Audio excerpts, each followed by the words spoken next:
আদালতের প্রাঙ্গণে সাংবাদিকদের ক্যামেরার উপরে মঞ্জুরুল আহসান মুন্সি লাঠি দিয়ে আঘাত করলেন এবং এক পর্যায়ে গণমাধ্যম কর্মী বলছিল আমি সাংবাদিক, আমি গণমাধ্যম কর্মী, তারপরও তার সাথে বাজে আচরণ করে ওইখান থেকে সরিয়ে দেয়।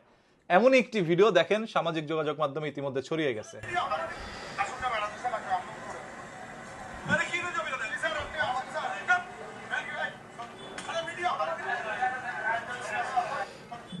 দেখেন, একটু খেয়াল করেন সুন্দর করে।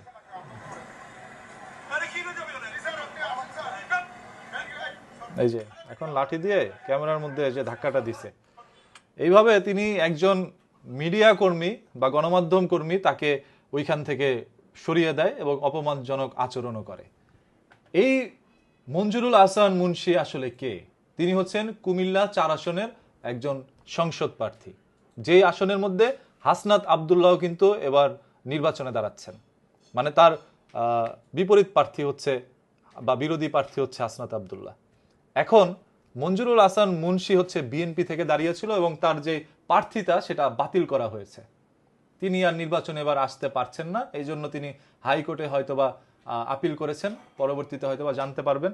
তবে হাইকোর্ট তো যেহেতু বাতিল করছে সেহেতু আর দেওয়ার কথাও না, সেহেতু হাসনাত আব্দুল্লাহ কুমিল্লা ৪ আসনে বিনা প্রার্থিতায়, ধরেন তার কোনো বিরোধী প্রার্থী নাই, তিনি একা দাঁড়িয়েছে এবং ওইখান থেকে তিনি নির্বাচিত হয়ে যাবে। আর এই জিনিসটি অনেকেই মেনে নিতে পারছে না।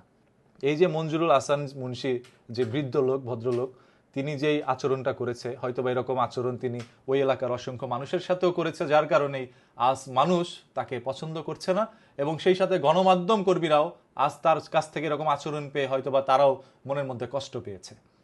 আপনি একজন সংসদ সদস্য হইতে চান বা পূর্বে হয়েছেন, এরকম অভিজ্ঞতা আপনার রয়েছে, সো একজন সংসদ সদস্যর আচরণ কখনো এরকম হইতে পারে না। সেটা গণমাধ্যম কর্মীর সাথে তো নাই, সেটা তো আলোচনা সাপেক্ষ আসে না যে একজন গণমাধ্যম কর্মী আপনার একটা ভিডিও ধারণ করতে গেছে, আপনি সেইখানে লাঠি দিয়ে তাকে দৌড়াইন দিচ্ছেন। এইটা আসলে মানানসই না ভাই। তো এরকম কাজ আমরা দেখছি যে রিসেন্ট হচ্ছে। এবং আপনারা যাদেরকে স্বৈরাচার বলেন, যে স্বৈরাচার সরকার থাকা অবস্থায় বাংলাদেশে এরকম অনেক কিছু আপনারা দেখছেন, আর এই জন্য স্বৈরাচার সরকারকে দেশ থেকে বিতাড়িত করছেন। খুব ভালো জিনিস, কোনো স্বৈরাচার দেশে রাখা যাবে না ভাই। স্বৈরাচারী যে হবে তাকে দেশ থেকে বিতাড়িত করতে হবে। তাহলে এই যে এখন যে আচরণটা আপনারা দেখলেন, এই আচরণটা আপনাদের কাছে কি মনে হইলো? এটা কি খুব ভদ্র আচরণ? নিশ্চয়ই না, যার কারণে সোশ্যাল মিডিয়ার মধ্যে এটা নিয়ে ব্যাপক পরিমাণ সমালোচনা হচ্ছে। মানুষ মঞ্জুরুল আহসান মুন্সি ভাইকে ব্যাপক পরিমাণ কমেন্টের মধ্যে বাজে মন্তব্য করছে। সো আপনি একটা দল থেকে আসছেন, আপনি বিএনপি অন করতেছেন, আপনার মাধ্যমে আপনার প্রচারে বিএনপির সুনাম হবে, আবার আপনার প্রচারের কারণে বিএনপির বদনাম হবে। এমন নেতা হয়েন না যে আপনার কারণে পুরো একটি দলের বদনাম হয়। ওই দলকে পুঁজি করেই তো অসংখ্য মানুষ খায়। যেই কোনো রাজনৈতিক ব্যক্তিত্বই যেই কোনো একটা দলের মধ্যে যায়, সেই দলের নাম বিক্রি করেই কিন্তু তারা খায়। ধরেন জামায়াত ইসলামের একজন সদস্য, সে বলবে আমি জামাত করি, এটা বলে তার সুবিধাগুলো হাসিল করতে চাইবে। সেরকম ভাবে বিএনপি, আওয়ামী লীগ, এনসিপি যাই বলেন না কেন, তাই আপনি যেই দল থেকেই অন করেন, সেই দলের ইজ্জতটা যেন হরণ না হয় আপনার দ্বারা, এটা খেয়াল রাখবেন। আর আদালতের মতো একটি জায়গা, সেইখানে দাঁড়িয়ে আপনি একজন গণমাধ্যম কর্মীর সাথে এরকম আচরণ করা, এটা আসলে একটু দৃষ্টিকটু মনে হয়েছে এবং আমাদের কাছে জিনিসটা একটু ধরেন খারাপই লাগছে ভাই। যেহেতু আমিও একজন ধরেন গণমাধ্যম কর্মী না হই, আমি একজন মানুষ, তো সাধারণ জনগণ হিসাবে আমি সাধারণ কথাবার্তা আপনাদের সামনে উন্মোচন করি। সো এই যে বিষয়টা ঘটছে, এই বিষয়টা আপনাদের কাছে কি মনে হয় আপনারা একটু কমেন্ট করে জানায়েন ভাই। অনেক গণ্যমান্য কিছু জঘন্য ব্যক্তিরাও আছেন আমার ভিডিও দেখেন, সবার কাছে এটা আবদার যে আপনারা একটু কমেন্ট করে জানায়েন। আর হাসনাত আব্দুল্লাহ কুমিল্লা ৪ আসনে যেহেতু এমপি পদপ্রার্থী এবং তার বিরোধী কোনো প্রার্থী নাই, সেহেতু তিনি চোখ বুজে পাশ করে যাচ্ছেন। আর এই সুযোগটাই অনেকের সহ্য হচ্ছে না। ধরেন কথার কথা, হাসনাত আব্দুল্লাহ যদি সংসদ সদস্য হইতে নাও পারে, সে যদি কোনো দলের নেতা হইতেও না পারে, তবে সে পুরো দেশের নেতা হবে, মিলায় রেখেন। সে নেতা অলরেডি হয়ে গেছে, সে জনগণের ভালোবাসা পেয়ে গেছে। জাস্ট তার হাতে একটু শক্তি ক্ষমতা থাকলে সে জনগণের জন্য কাজ করত।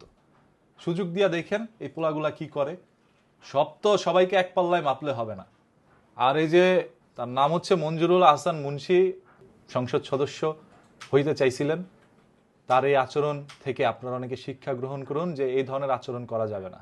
এখনকার মানুষ অনেক বুদ্ধিমান, কাজ করতে হবে ইউথদের জন্যে।